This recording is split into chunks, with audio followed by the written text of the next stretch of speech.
Namaskar everyone and welcome to the Gita Satsang. We'll start with Prarthana. By the Guru's grace and the will of Sri Krishna, we have all assembled for this Gita Satsang.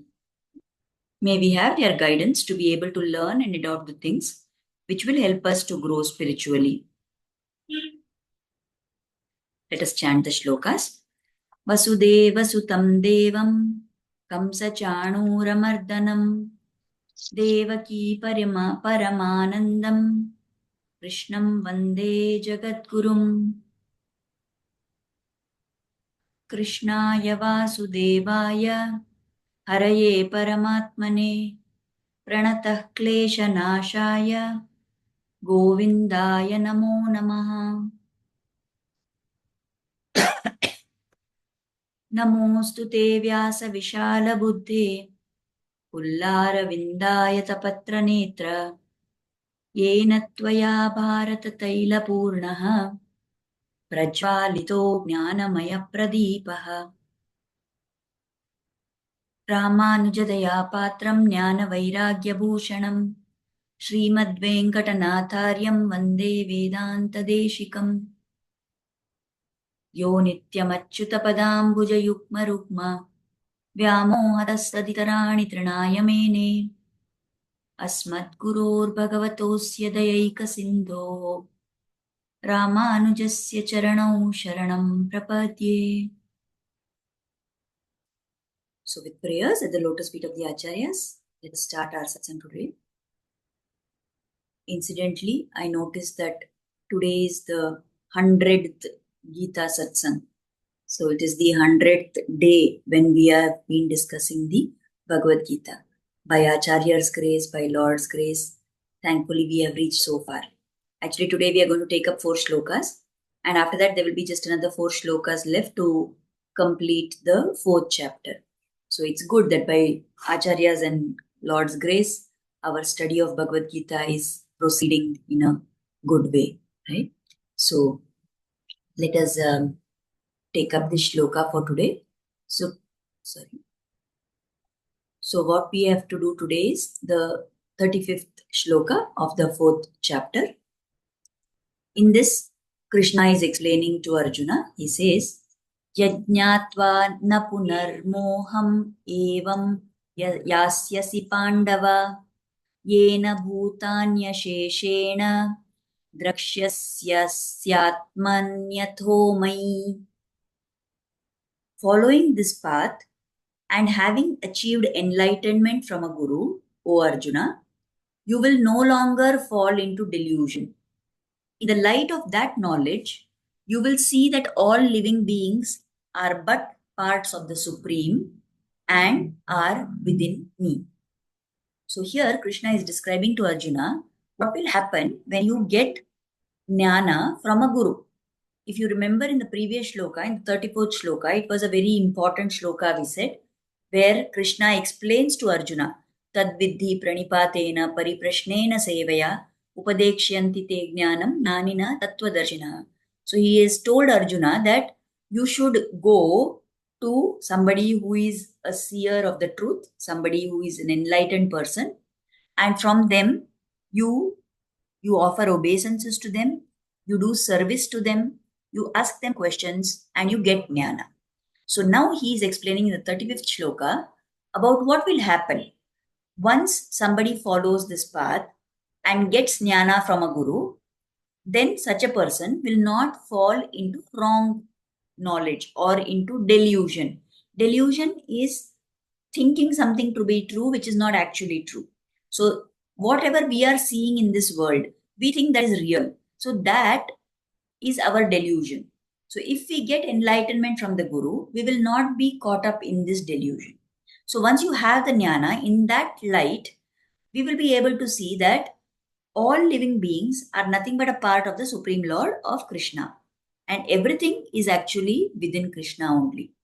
So in this 32nd shloka, we had seen how Krishna explained that jnana, that kind of yajna, gaining jnana, is better than dravya yajna. It is better than offering items and, maybe dana and charity. So now, if that jnana, when we are saying that jnana is better than other forms of yajna, then that jnana has to fructify, isn't it? Only when that jnana, the fruit of that comes, that will lead to Atma Sakshatkara. So, how you get that jnana? By the grace of the Guru. So, in the previous shloka, Krishna explained how to approach a Guru to get jnana, how to serve him to get jnana, right? So, here the commentators give the examples that if somebody is having indigestion, right? If they are having a situation where they are not able to digest the food that they are eating, they have some stomach upset. Now, as long as the indigestion is there, you cannot eat normal food. But after it is cured, you can get back to your normal routine of whatever food you're eating. So, if you observe this condition, there are three stages. First, there is a disease stage. Next, there is a stage where the disease has gone away and slowly one's system is coming back to normal. And after that, complete all traces of the disease have gone away and you are back to your normal good health condition. So, like that, when you think of our disease that we are having, what is this bhavaroga that we are having? All these papas that we have done, because of which we are repeatedly caught up in this cycle of birth and death. So, that is the big disease that we have. And why that disease has come? Because of the papas that we have performed. So, if you say that you have these diseases and that is because of papas, then what is the medicine which we have to take for this disease? The medicine is to keep performing all different forms of karma, to perform all different types of action. That will remove the disease. So once you've taken that medicine, once you've started performing all karmas, so you get to the stage where you have come to some kind of stability, but still the disease has not completely gone away. But after that, if you go to the Acharya and do get jnana from the Acharya and you start contemplating on that jnana, then it will remove all traces of that disease of papa which we have. And once that disease effect is completely removed, then we are healthy. That means then at that stage one gets Atma Sakshatkara. So this is why it is important to go to the Acharya to get jnana from him. And just once getting jnana from the Acharya will not work. Whatever you have heard, you have to keep repeatedly listening and you have to keep contemplating on what you're listening and you have to apply that and adopt that in your actual day-to-day life. So then you will ensure that the disease completely goes away and you have Atma Sakshatkara. So once we have got jnana from the Guru, once we start contemplating on it, we realize that everything here is a delusion. So we don't get caught again in moha. What is that moha that we want to get away from? That we are the Sharira. Once somebody starts getting jnana, they start becoming more and more alert and aware of the fact that we are the Atma. We are not only this Sharira. We are the Atma which is within the Sharira. So, secondly, what other jnana do we get? We also start realizing, just like I am not this Sharira, but I am the Atma, others around me are also not that particular Sharira, but the Atma within them. So we come to this state that they are also Atma, I am also Atma. So that level of samatva, that ability to see everybody equally will start coming to us because of this jnana that we have. And even more important, next level, we will see that not only everybody else is also Atma and not Sharira, but who is that entity within them? It is the same Paramatma who is also within us. So everybody, all these Atmas are nothing but parts. They are amshas of the Lord. Irrespective of what physical body that Atma is in, every Atma ultimately belongs to the Paramatma. So it is a part of the Supreme. Everything exists within the Lord only, right? So that helps us to see everybody with equality. So here the commentators give an example of the story in a place called Kamyavana. This Kamyavana is one of the parts of Vrindavan. So in that Vrindavan, in this Kamyavana, it is very famous. There is one big rock which is there, which is, structured in the shape of a slide. We have seen in the park how there is a slide for children to play on. They go and they climb the steps and get to the top of the slide. And then when they sit on it, it is built in such a way that it's naturally the child slides down to the bottom, isn't it? So, like that, there is one natural rock formation in this Kamyavana, and that is called as Physalinese Shila. Fisalna means to slip in Hindi, and Shila means rock. So, this Fisalni Shila is a rock slide where Krishna would play with all his Gopa friends.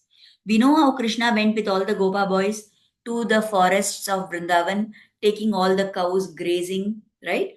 And there he played with them. And did they see him as being somebody superior and different from them? No, they saw him as one of them. So that is a different kind of rasa, where these Gopa boys said that Krishna, you are also like one among us. They had so much samatva with Krishna that they thought Krishna is also a Gopa like us. Now, of course, when we get Atmajnana, we are not going to go to that level of pulling God down to our level because we are not like the Gopas and Gopis. We don't have that bhava to experience Krishna like that. So definitely we will see Lord as superior only. But we will understand that the Atma, whoever in this Sharira, in my Sharira, in all other Shariras, whatever Atmas are there, they are all a part of the Divine Lord only. So the Gopas were able to see Krishna as one of him, one of them, because they had a different kind of samabhava with the Lord, which came out of intense love for the Lord. And actually, we see how it is explained in the Bhagavatam. We know that all these Gopas and Gopis, they were none other than the great sages, all the Devatas, who all wanted to have a very close experience of, you know, being close to the Lord. So they came in this form and they had that experience. So for us, what is Jnana going to give us? The understanding that we are not the Sharira, we are the Atma. Everybody is not the Sharira, but they are the Atma. And every Atma is nothing but a part and parcel of the Paramatma. So seeing that will help us to take away this sense of inequality everywhere around us. Now we see everywhere for so many things there appears to be so much inequality around us, isn't it? There are rich people, there are poor people, there are tall people, there are short people, there are thin people, there are fat people, there are good people, there are bad people. There are different two opposites are there for everything, and we see that nowhere, how much ever we try, we are not able to make everybody equal, isn't it? How many government initiatives are there, and still you find that inequality continues because whatever methods we are using in this world to bring equality are based on some other parameters which can never become equal. But what is the only way to see equality among everybody? If I am able to see everybody as an Atma, and I say all these Atmas are nothing but parts of the Lord, then there is true Samatva. If I see people as man and woman, if I see somebody as rich and poor, if I see somebody as being Brahmana, Kshatriya, whatever other method I use, there is always going to be a disparity. But it's only when we learn to appreciate everybody as being an Atma that we will be able to reach this state of looking at everyone as equals, right? So that has to come to us. How we will get that? When we go to a guru and get jnana from him and contemplate on that knowledge. So that is what Krishna has explained here. That by following this path, once somebody got jnana, enlightenment from the guru, they cannot fall into delusion. And because that jnana has so much light, it will make you see that not only all living beings are equal, but they are all parts of the Supreme Lord. Okay. So then Krishna explains how this knowledge, this jnana part, is so powerful that it can help us to cross this samsara sagara. So in the 36th shloka, he says, Apiched asi papebhyah sarvebhyah papakrittamaha sarvam jnanaplavenaiva vrijinam santarishyasi. Even those who have lot of papa, even those who are considered the most immoral of all sinners, can cross over this ocean of material existence by seating themselves in the boat of divine knowledge. So, if you have a boat, a plava, which is made up of jnana, the divine knowledge, by sitting in that boat of jnana, we can cross this bhavasagara of samsara, of material existence, even if we are the most fallen of souls, even if we are the most sinful person. So, in the previous shlokas, we have seen, right? In this, sorry, not previous. So far, we talked about jnana and its importance. Now, here in this 36th and 37th shloka, Krishna is going to explain even more about the power of jnana. Now, when we do karmas, in many multiple janmas, we keep doing different karmas. And those karmas will give some or the other result. If you did good karmas, you will get punya. If you did bad karmas, you will get papa. So whatever it is, some result or the other will keep coming from the karmas that you do. So like this, because we've kept doing karmas, we've got all our papas and punyas accumulated. And in most cases, we have more of papas which we have accumulated. So if you consider that all these papas are accumulated and they have become like a big huge tree, then if you want to cut that tree, if you want to cut that tree of your papa, what is the axe that we are going to use? The axe is the instrument, it is the weapon we are using to cut the tree. So what if our papas are the tree? Then how do you use, which axe do you use to cut that tree of your papa? That is jnana. By using the axe of knowledge, we can cut the tree of our papas. So whenever we do, we know that we've heard this being told that whatever papa we are doing, because of that, we have all kinds of difficulties, we have all types of miseries in our life. So we have Adi Bhautik, Adi Daivik, and Adhyatmik kind of miseries which we suffer from. So if somebody has all these, and how that will come only when somebody has done lot of papas. So even the most fallen person who has all these papas, such a person can be taken care of by the Lord. How? If this person sits in the boat of Atmajnana. So you can swim across the ocean. Let us say your ocean. So first they said that if the papas are like a tree, you can cut it by using the axe of knowledge. Similarly, if your papas are like an ocean, you can swim across even this biggest ocean on your own. If you think, then you are mistaken. But you can move across that ocean if you sit in the boat of Atmajnana. So Jnana is so powerful that it can take you across despite all the ghorest papas that you have done. So this point is often sung by many different alvars in their pashurams. They sing about how this is a huge ocean and the waves of the ocean toss me this side and that side, and this journey is very difficult. So it would be good if I had a boat. But what is the boat that I can rely upon? It is the grace of the Lord. And by the grace of the Lord, by the grace of the Acharya, what is that boat which is given to us? It is Atmajnana. And what is this Atmajnana? The knowledge that Atma is different from Sharira. And once somebody gets Atmajnana, then no longer they are going to commit any papas. So that is what is explained in this shloka. So here Krishna is saying that you can use jnana, which you got from the Guru, as a boat to swim across the ocean of samsara, even if you are the most immoral sinner. Now in the 37th shloka, another example is given by the Lord to tell about the power of jnana, to tell how powerful this jnana is. So in the 37th shloka, Krishna says, Yathaidhamsi samriddho Yathaidhansi sammidognir bhasmasat kurute Arjuna jnanagni sarvakarmani bhasmasat kurute tatha. So here we can understand he's talking about some Agni and some Bhasma.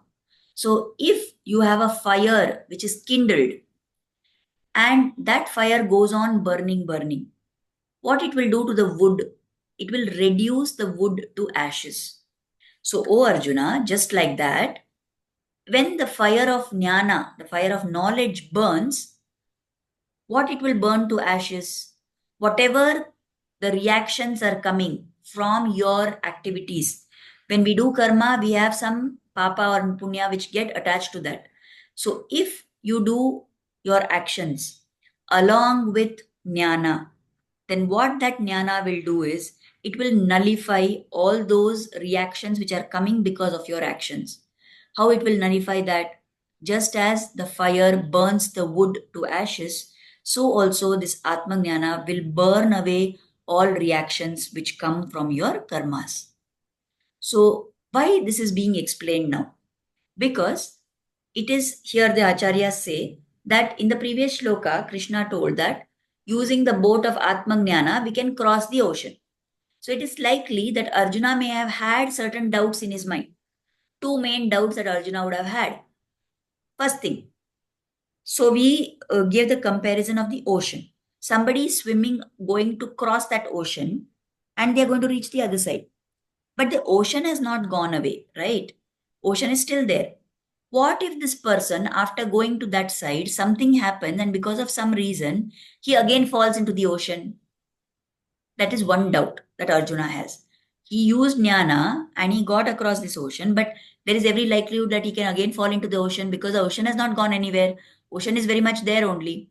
So, what may happen then?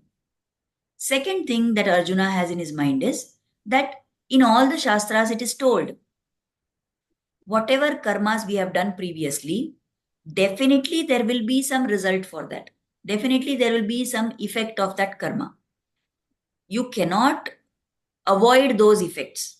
So there is no alternative to that. You have to undergo the effects of the karmas, previous karmas, and only then they will be destroyed. So if I sit in this boat of knowledge, does it mean that I don't have to experience these effects? Then isn't that contradictory to what Shastras are telling? So these are the two doubts which Arjuna has in his mind. So here Krishna is reassuring Arjuna. So he's saying, no doubt your papas are like the ocean, and the jnana is like a boat and you can go across that ocean. But there is no chance of falling back into the ocean. Why? Because this jnana has another aspect to it. And for that, this wood and fire example is given. So if you have a log of wood and you light fire to it, and that fire completely burns down that wood, does that wood retain anything of its original nature? No. It is completely burned and it gets reduced to ashes. It becomes bhasma. So once that wood has been made into bhasma, from that bhasma you cannot again get back the wood, isn't it? So also, if you have this fire of jnana, it will completely burn down all your papas. So there is no question of you falling again into the ocean of papa because the jnana has burnt everything completely. So if you say your papa is like the wood log and the jnana is like the fire, then once that wooden log was completely burnt, it becomes ashes and it cannot become wood again. So also once your papas are completely burnt by the fire of jnana, there is no chance that you will again fall into papa. After burning, the wood has no existence. So also after burning in the fire of this jnana, papa will not exist. You don't have to worry that papa is going to come back, and you don't have to worry that do I have to experience the effect of papa or not? Because if everything is burnt away by jnana, then there is nothing left to be experienced. So that is what Krishna is explaining. Now, if somebody has no Atma Jnana, then for that person, the Shastra Vakya applies.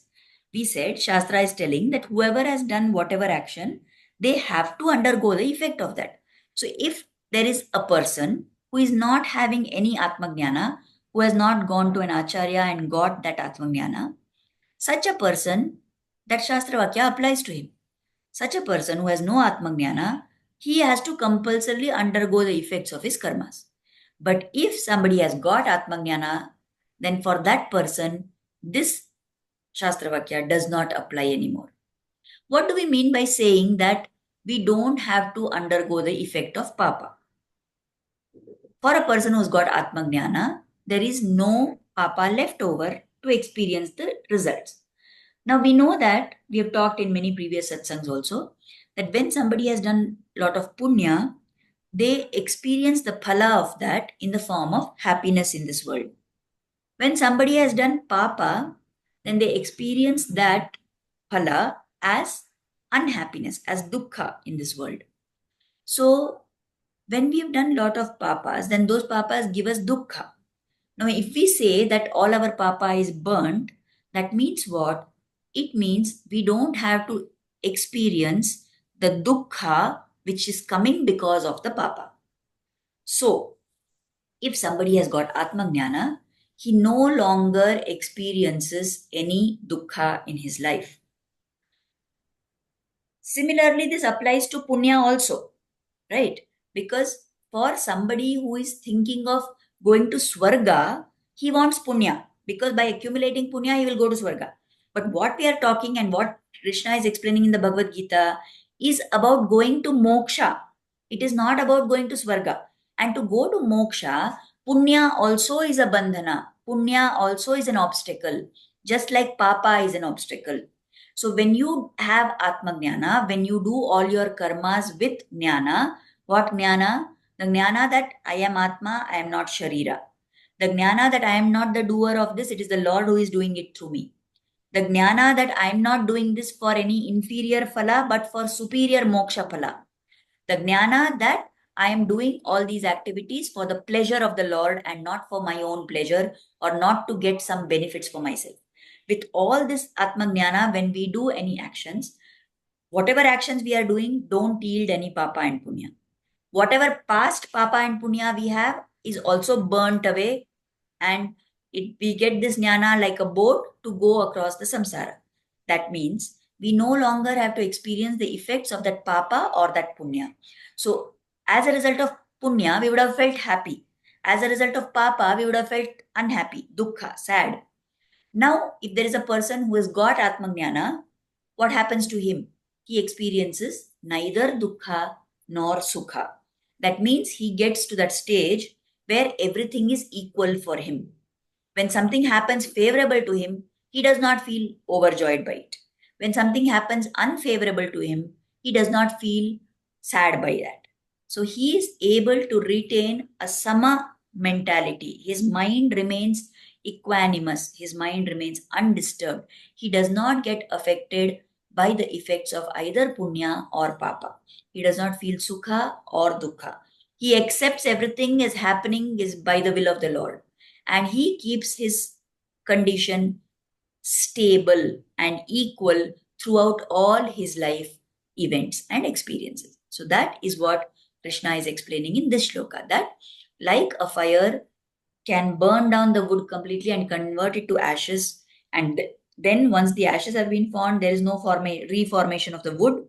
So also for somebody who's got Atmajnana, that is like a fire which will burn all our papas completely, so that there is no more falling into that papa punya experiences.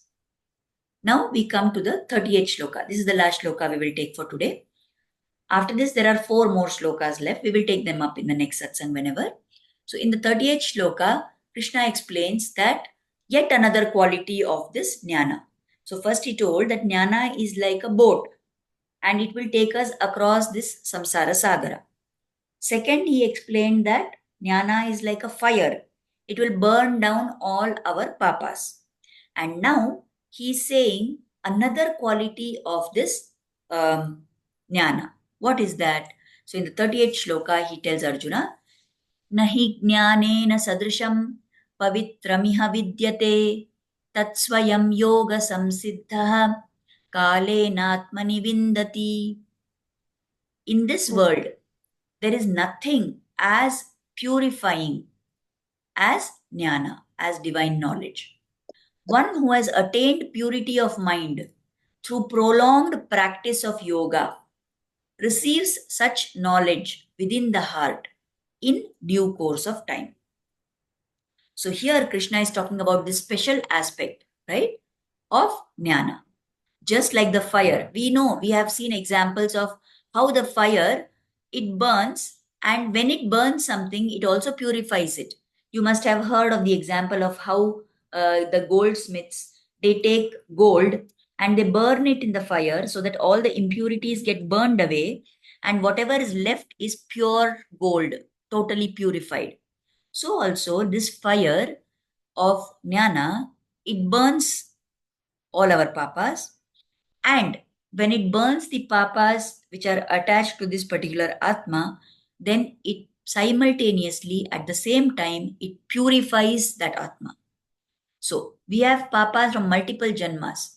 All those are burnt and we are made pure by Atma Jnana.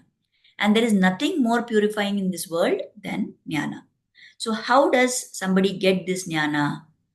You have to keep doing Karma Yoga consistently. When you keep doing Karma Yoga, all your papas get wiped off. When all the papas are wiped off, then we get Atmajnana. When we have some little level of purification, when little of our papas are wiped away, then we will get the anugraha of an acharya. Then from the acharya, we will get more jnana. And with that jnana given by the acharya, we will attain Atmajnana. So it is just like if you see here, the example is given of how the sun is very bright and shining always. But sometimes the sun is covered by the clouds. So when the clouds are covering the sun, we cannot see the sunlight. We are not able to see the sun. We cannot feel the impact of the sunlight. In a similar manner, these papas that we have are covering our Atmajnana. That is why we are not able to see ourselves as Atma always. But if there is a wind which blows, the sun is there, it is covered by clouds, and you are not getting sunlight. But suppose there is a strong wind which blows, and it blows away those clouds which are covering the sun.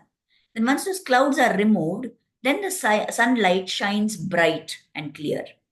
So also, we have our Atma. Our Atma is like the sun. It is naturally effulgent. It is naturally radiant because it is a part of the Paramatma. It is made up of the same nature as the Paramatma. So it also has Satchidananda Swarupa. But why we are not able to experience that? Because papas have covered our Atma. Just like the clouds covered the sun, the papas have covered our Atma. Now, if you need a wind to blow away the clouds, then the sunlight will shine. So also, the actions that we perform, the karma yoga that we do, is like a strong wind. It blows away the papa, and when the papa is blown away, it is removed, then at that time, the Atma's natural state is revealed, and that uncovers the jnana which the Atma has. So this is how all these things have been explained by Krishna to Arjuna. So what is the whole purpose of telling Arjuna all this by Krishna? He wants Arjuna to understand that Arjuna, you are Atma, you are not this Sharira. All these people standing in front of you whom you don't want to fight, thinking they are your relatives, this Bhishma, this Drona, these cousins, this whoever, your Bandhavas, your Shvashura, your Pitamaha, everybody who all are there on the other side you are seeing, they are also Atma, they are not that Sharira. You have to get Atma Jnana and do your duty of fighting. So that fighting, that yuddha for Arjuna is his karma yoga. When he does that, he will be able to take part in this great mission of Dharma Samstapana, which is the Lord's mission. So Arjuna has to fight. And how he has to fight? With all this knowledge that Krishna is giving him here. Krishna is here in the Guru Sthana and he is given all this knowledge to Arjuna. Has he given it only to Arjuna? No, he is giving it to us also. So, from all these 4 shlokas that we've seen, we understand that gaining Atmajnana is the key to crossing the sagara of samsara. So again, here we need to understand here, one more thing we need to emphasize is when we are saying this jnana is a part of what is combined with karma yoga. Doing your karma with the knowledge of why you are doing it. That is the key. If you're only going to mechanically perform actions, that will not have any of this value. All these things that are told, all these results which will come when you do karma yoga, they will come when you do that karma yoga along with the jnana of why you are doing it. When you have an awareness of why you are doing something, then you get to the stage of having Atma Jnana, of having Atma Sakshatkara. And that is the key to crossing this samsara. So this is what Krishna has explained here in these particular shlokas. So we've reached the end of our time also almost. So we'll stop here for today. Let us offer Kritagnyata, gratitude at the lotus feet of Sri Krishna and Guru for inspiring us to start and join this satsang. And let us pray for their blessings and grace to always be on us. Thank you everybody for attending the satsang.